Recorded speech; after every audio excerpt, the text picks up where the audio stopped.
So welcome to Home Ground. I'm Catherine Lindstadt, broker with Douglas Elliman out of the Northport, Long Island area, a show where we talk about real estate without fluff. Today, I'm going to be interviewing my stager, Linda Leyble, from Beautiful Staged Home. And I hope you can get some great tips from Linda here. And I'm Linda Leyble with a Beautiful Staged Home in Great River, New York. And I've been doing this for about 19 years now. So I'm an old hand in the staging world because it's not exactly the oldest profession. Not the friendliest, right? Right. It's not relatively new. So, and I've been working with Catherine for a long time. Not every realtor will bring on a stager when it comes to staging, selling a home. And Catherine's one of those ones who knows that it's going to sell faster and for more money. We want to talk about why staging sells homes. It's been my experience that people will open up their purse strings a lot more easily to buy a home if their heart is taken by the home. And that's what staging does. It really tugs at the heartstrings of buyers that walk into the home.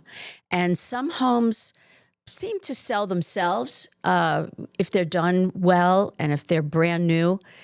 But most of the time, vacant homes or oddly positioned homes, like the one in Northport, had a little bit of issues with it. So I think we can talk about that a little bit and why staging helped to sell that home quickly. So I'll give you a little background about this particular home. As we know, clients moving out of state. They got rid of most of their furniture. And when I walked in, I just said, empty homes don't sell well. Why? Because they feel cold, right? Homes sell because people feel something when they come in the door. I think that's what you're talking about. Mm-hmm. So if you want to elaborate on that. Yes. Well, one thing that Catherine did was she had the owners paint, and it was very, very necessary. The screaming and 1980s in there, yeah. Yeah, and so she chose a very, very nice color from Benjamin Moore, and that really helped an awful lot because a color on the wall can really, stop a buyer in its tracks because they will add so much money to that price tag as if I have to paint the whole entire house. So that was one thing that Catherine insists upon, and the house was really oddly shaped. It had a very large living room, and it was empty. And then an extra little niche. People walking in wouldn't know really what to do with this. Like a turret. Yeah. And they wouldn't know what to do with this if it's empty. And they had a nice-sized great room, which they had their own furniture in, and they weren't moving that.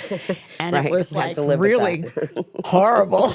We had to live with that until a few weeks went by, and then they were willing to do that. But we got lucky, right? Yeah. So, and then the kitchen was lovely. The master bedroom needed work. Tired. It was very tired looking.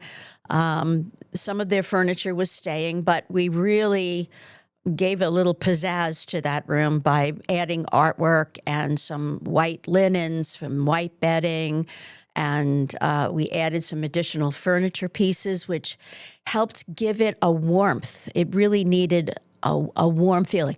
Most of the time, master bedrooms, if you think about it, master bedrooms we have to say primary now. Primary, that's right, primary. The primary bedroom is going to be the buyer's bedroom, so you really have to pay attention to it. Some sellers will go, "Oh, it's fine." Well, if you're plunking down a couple of $1 million, you don't want to go, "Oh, it's fine." You want to really sell that. You want to sell that. Well, let's talk about that. So after a few weeks, Linda staged the living room, the dining room, the kitchen, the primary bedroom, some other places, the turrets, and we had some showings. We had some open houses, we had some showings, and upstairs is kind of tired, right? That's what we were hearing, tired. Mm-hmm. It had old carpeting because there was only hardwood floors in the hallway, but not the primary or the bedrooms. And even though the paint made it look fresh, the carpet did not make it look fresh. Right. So after relaying that information to the sellers, she said, oh, all right, what do we need to do? She woke up and said, okay, I want to just stage the primary then. I want to stage the den. We'll get rid of our ugly furniture, which we didn't say that. She said that. Anyway. So we said, okay, well, we'll go do that. I went carpet shopping, right? I called Linda. This is the carpet I'm picking out. What do you think? And then all of a sudden, I had another open house, and we ended up with 2 offers. You can't plan those things. They just happen. Yeah. However, we would have gone forward and done that. New carpeting, a neutral carpet, which is what I wanted in the beginning. But sometimes, it's your personal space. It's your home, right? So we don't want to be insulting to anyone. And we always want to be professional. So, after hearing the comments, I think the homeowners understood our entire plan, but we got lucky. Yeah, I know. Well, we were ready to do it. We were ready to do it. Oh, you guys were ready to do it, sure. Yeah. And right, I think I made the phone call just as we got the offers. I said, wait, hold on. We don't have to do this anymore, right? We lucked out. Yeah. And that's part of real estate, too. You're going to continue with your marketing regardless of what your plan is, right? Right. Sometimes we get a little horseshoe thrown in there. We get good luck, right? Yeah. But we just continue to market the property and do what we said we're going to do and, provide feedback and give recommendations, even if they're not wanted sometimes and if they're hard. Yeah. Well, that's what Catherine is good at. She's very good at that.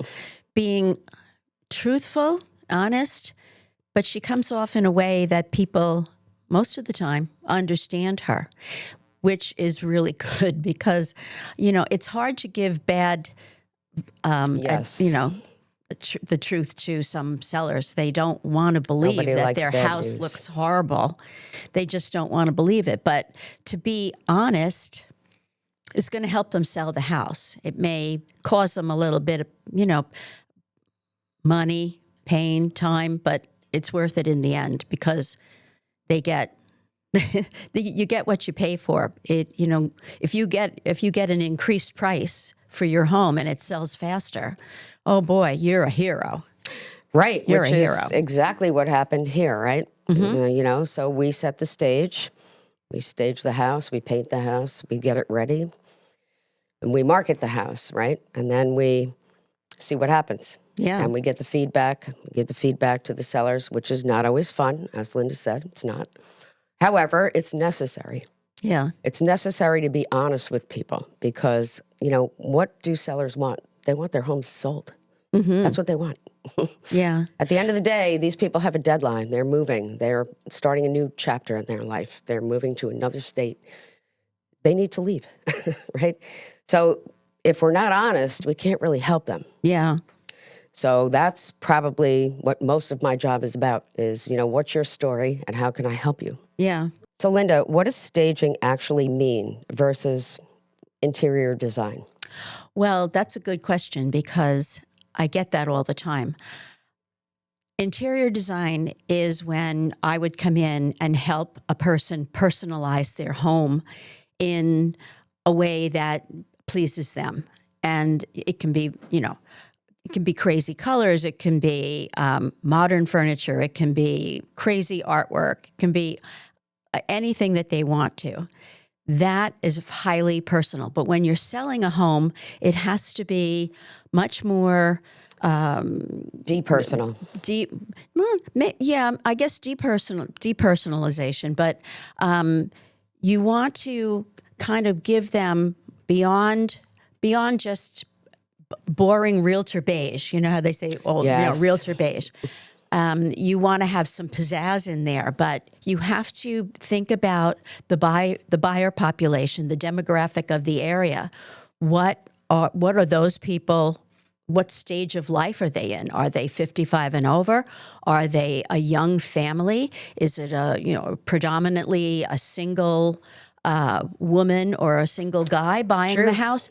You change your design based on the majority of the population. I mean, you do a broad brush, but you also do like Who's a going single to woman, be living here yeah, next? a single woman would rather have a master bedroom on the a primary bedroom on the second floor and not on the first floor. True. That's all true.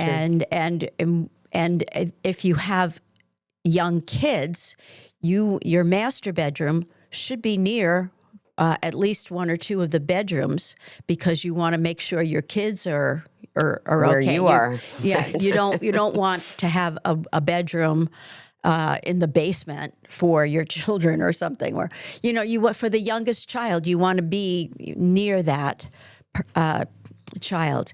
So there's a lot of considerations taking into consideration the overall staging plan.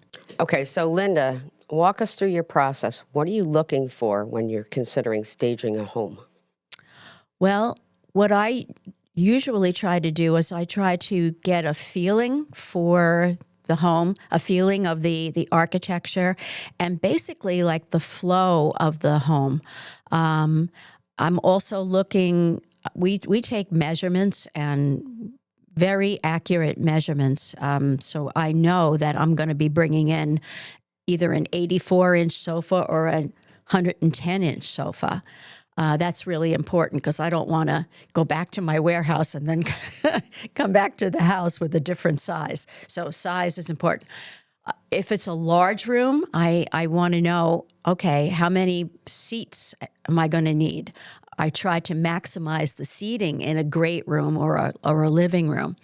The dimensions and the girth of each room, whether it's small or whether it's a large room, I have to know and feel what's going to be best. Traffic flow is so important in staging a home. You want to be able to move freely from one space to another. And also, you want to take a look at the light emanating from the windows. Is there enough light? Sometimes, we have to amplify it with additional lamps, because not everybody comes during the day. Not everybody True. comes during the day. A lot of showings happen at night when people are free. So you really, what's the illumination? I also will make suggestions, as I know you do, Catherine. The lighting is like wonderful. It's very, very today. good. And that's important. It's also important in staging a home, because the kelvins and the wattage really of the home can make a difference in the feel of the home, because if it's too bright, everything turns blue. If it's too yellow, right? either yellow or blue, it's depending on the kelvins. The kelvins, it's called the Kelvin scale. And you want to make it bright, but you don't want to make it fluorescent. Operation room lights. So that is really important. So many times I will suggest changing the light bulbs. Yes, of we've the done that. home, We've of done the that. home. It even can change the color of the walls. We've done that too. Yeah, yeah. That's very true. So the feel of the home is very, very important, because that's what people are going to walk in. Are they going? I want to make them feel comfortable. I have to give them function. Function is probably more important than prettiness. Prettiness is gonna help, absolutely, but function, like, oh gee, I can't fit all of my family in here for Thanksgiving or for Right. birthdays, or gee, how many bar stools can I get on this island? People will base their buying decisions based on That's true. things like that.